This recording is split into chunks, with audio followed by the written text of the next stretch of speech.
Mr Speaker, and I'm sorry that I can't get as excited about the legislation bill as my learned cousin, friend, mentor and colleague, Mr Finlayson, or obviously that I would raise it in conversation like the previous speaker, Mr Parker. I'm glad that he takes significant interest in it, though, because he certainly saved the rear end of the chair of the committee that he sits on a regular basis in respective language.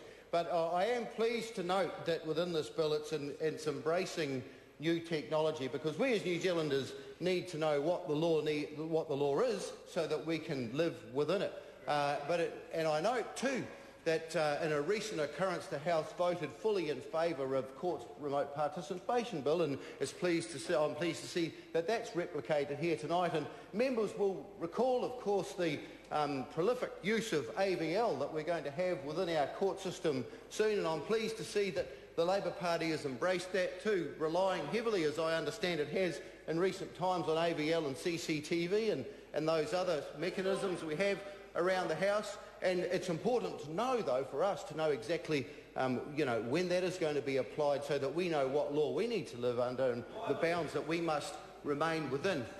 It'll be interesting to see too whether or not the Labor Party fully embraces some of those things that they haven't voted for necessarily in the past. For instance, like supervised bail and the provision of ankle bracelets, so we can just keep track of who's who and where they are, and that they are not moving outside the bounds of those precincts where they should be and where they shouldn't be.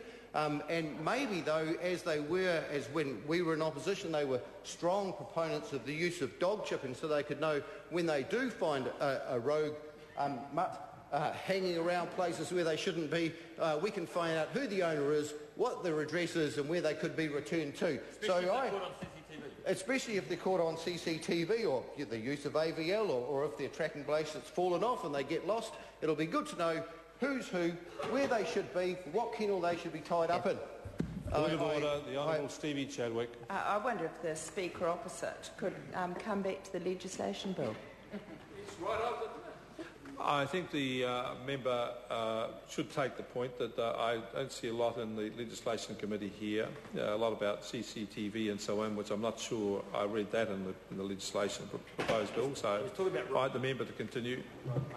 Thank you, Mr Speaker. I'll take that advice, and I'll then move on to the wage gap between Australia and New Zealand, if that would be a little bit more appropriate.